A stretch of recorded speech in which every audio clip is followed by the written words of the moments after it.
sino ba ang makapagtaguyod doon sa mga programa ni Tatay Digong? Pinaka the best persons. Yung mga anak niya. So, yung para ma-ensure natin yung continuity, sa tingin ko lang, personal na opinion ko lamang yun, ay dapat yung kapatid niya, si Mayor Duterte, na para maipatuloy natin yung mga programa ng mga Duterte. Kasi 6 years is too short for a very good president, while too long for a very bad president. Kaya nga, let us learn from the lessons of the present presidency. Kung hindi nag-give in si BP Inday, siya sana ang presidente ngayon. Very qualified si Mayor Baste Duterte because he is a local chief executive. He's the mayor of Davao na well-managed. So kung sa tingin ni VP Sara, gusto niyang kapareha si Mayor Baste, that is very welcome.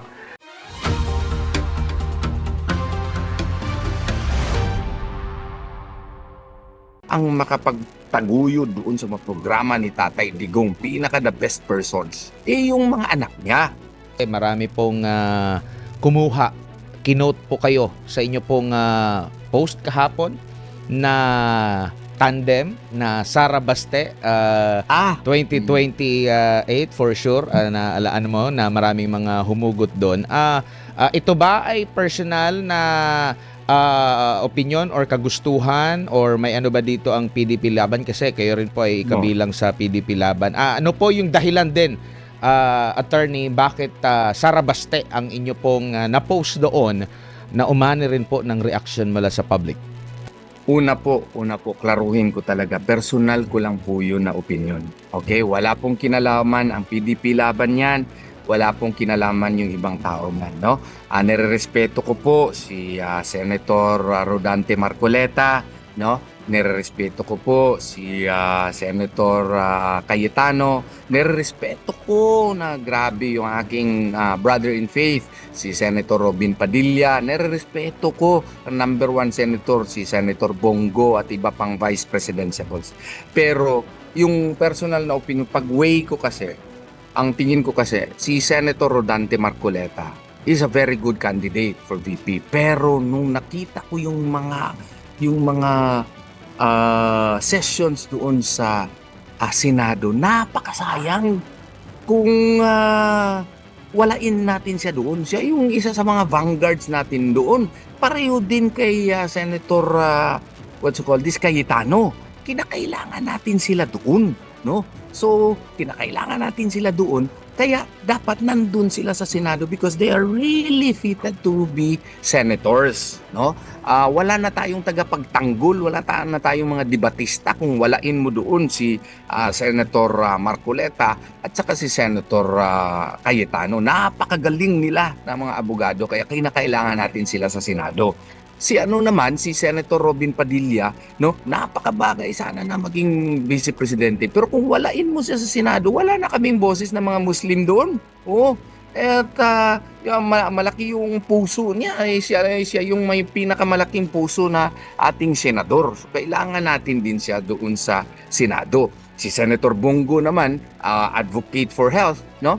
Nakikita natin na mas epektibo siya kung nandun pa rin siya sa Senado. At ang nakita ko kasi, to ensure continuity, no? Kailangan na sino ba ang makapagtaguyod doon sa mga programa ni Tatay Digong, pinaka the best persons, yung mga anak niya. So, yung para ma-ensure natin yung continuity, sa tingin ko lang, personal na opinion ko lamang yun, ay dapat yung kapatid niya, si Mayor Duterte, na para maipatuloy natin yung mga programa ng mga Duterte. Kasi 6 years is too short for a very good president, while too long for a very bad president. Kaya nga, let us learn from the lessons of the present presidency. Kung hindi nag-give in si BP Inday, siya sana ang presidente ngayon. Nag-give in, nag-trust siya doon kay Presidente Marcos. Anong nangyari sa atin? Nagkaletsi-letsi tayo. Maski nakaibigan sila masyado ni Ma'am, no offense meant, kay Ma'am Amy Marcos, hindi rin makontrol ni Ma'am Amy Marcos yung kanyang kapatid. O, tingnan natin kung saan tayo ngayon. Halos nasa kangkungan na tayo ngayon. Opo. Di natin na mahirap. Eh kung ang Vice Presidente si Baste, hindi talaga niya tatraidorin yung kanyang kapatid. Di siguraduhin natin yung Vice Presidente natin ay hindi tatraidor sa ating Presidente at may continuity yung policies. Kaya dyan, nag-post ako. Sana hindi magalit yung ating mga kaibigan ng mga senador. Opinion ko lamang po yun. Pwede po ako magkamali. Opo. Attorney, ang common na critic din yan, possible, is yung kagaya ng kanilang pag-question sa kakayanan ni dating Pangulong Rodrigo Duterte. At syempre, alam mo naman, na sasabihin nila, galing lang yan sa LGU, lokal na pamahalaan. Anong kakayanan yan na maging presidente? Hindi yan naging national figure. Kasi sa mahabang panahon po, attorney, yung mga nagiging presidente po natin, nagiging, kumbaga, ang ano nila is national figure talaga sila sa mga national agency or naging mga senador, pero na-break lang yan yata sa panahon ni former President Rodrigo Duterte, na though siya ay galing sa lokal, no, sa isang lokal na pamahalaan sa Mindanao, sumikat naman siya at naging national figure din. Nakilala din siya dahil sa style ng pamumuno. Ano po yung magiging ano nyo po dyan? Tingin nyo po na bakit karapat dapat silang itong dalawa, Vice President Sara and si Mayor Baste? Well, insofar as Vice President Sara Duterte, I think there is no issue anymore about her competence, no? Kasi nakadaan siya mayor for a long time, no? As as a local chief executive of Davao City, and she has proven herself as an excellent local official, and she has already trained herself also for a national office, being a vice president, no? And she has seen the terrain already, and she has studied the laws, and she has likewise studied the policies, and she can really be a very good and effective president for our country. Insofar as Mayor Baste Duterte is concerned, he has likewise proven himself as a competent local official. Naging vice mayor siya, naging mayor siya, and ngayon, fitted talaga siya na magiging vice president in order to prepare him for the presidency after 6 years, no?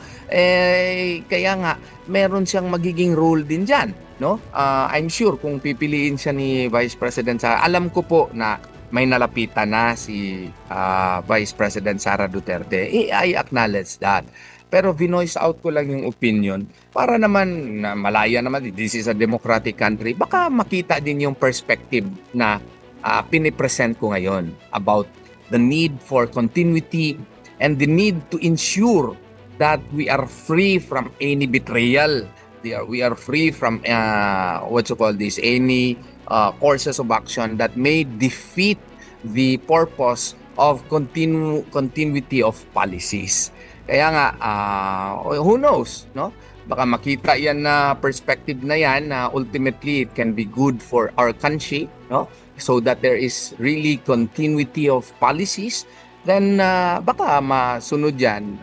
Pero kung hindi, at least nakapagsabi ako kung ano yung opinion ko. Hindi naman ako nagsasabi na ito na ifa-follow natin. Sinuggest ko lang yan, flinote ko lang yan kasi sa tingin ko, ito po yung nakakabuti sa ating bansa. Wala tayong continuity of policies.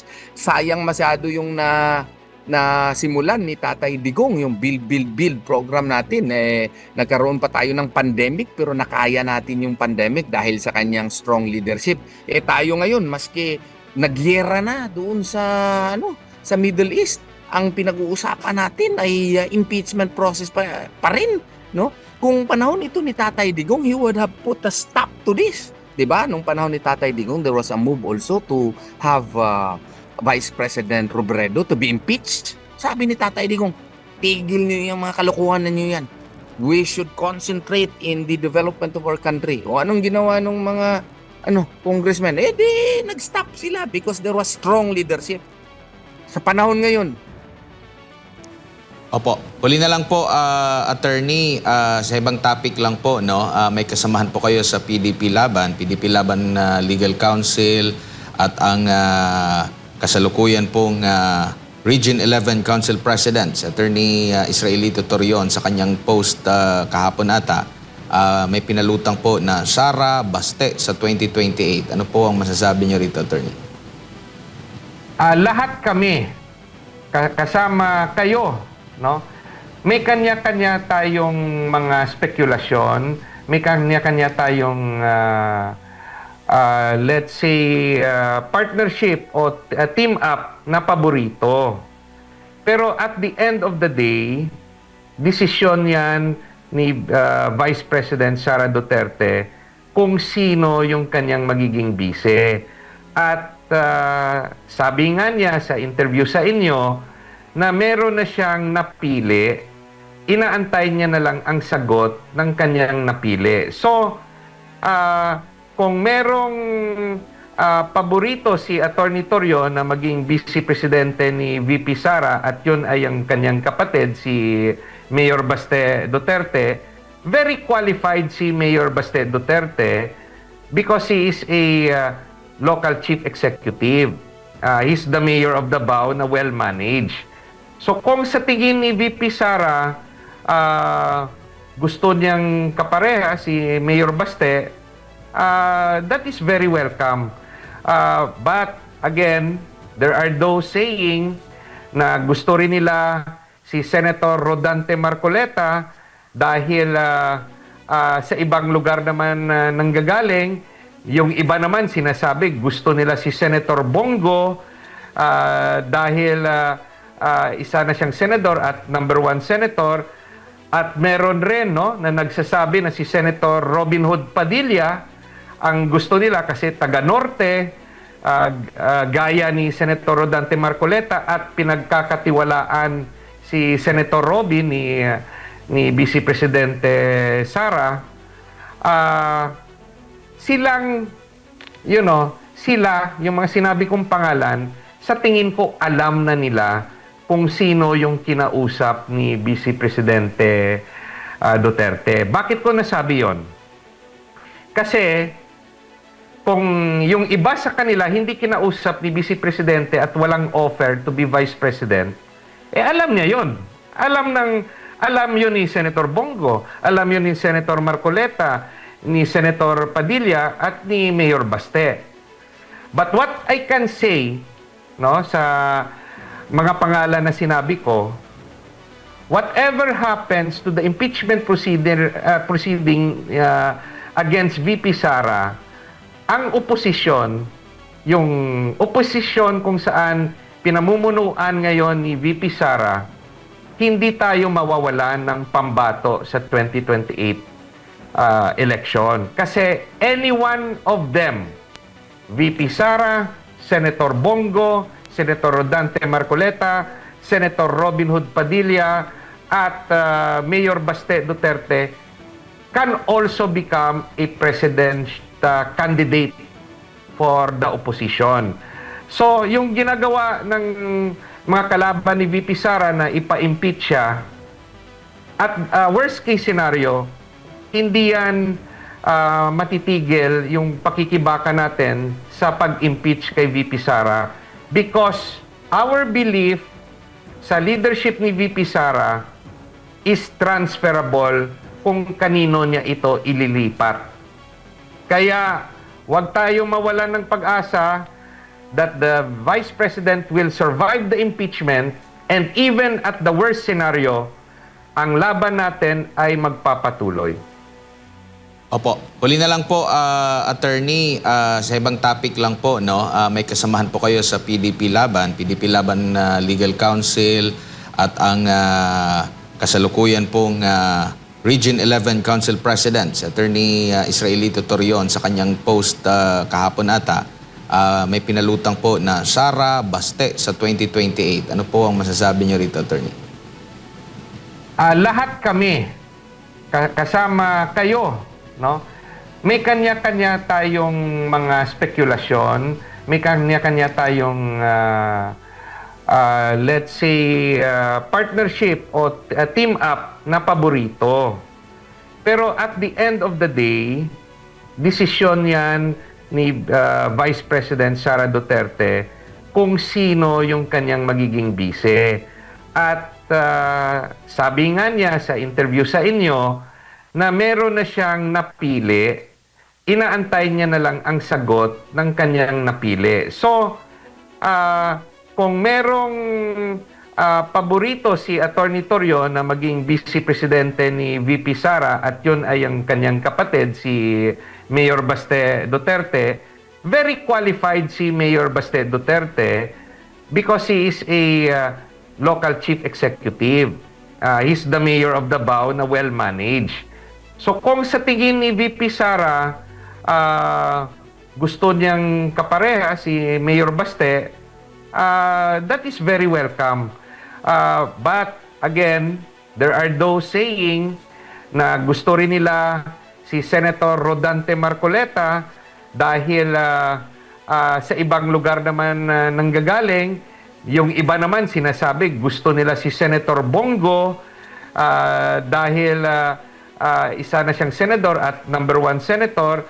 At meron rin na nagsasabi na si Senator Robin Hood Padilla ang gusto nila kasi taga-norte, gaya ni Senator Rodante Marcoleta at pinagkakatiwalaan si Senator Robin ni Vice Presidente Sara.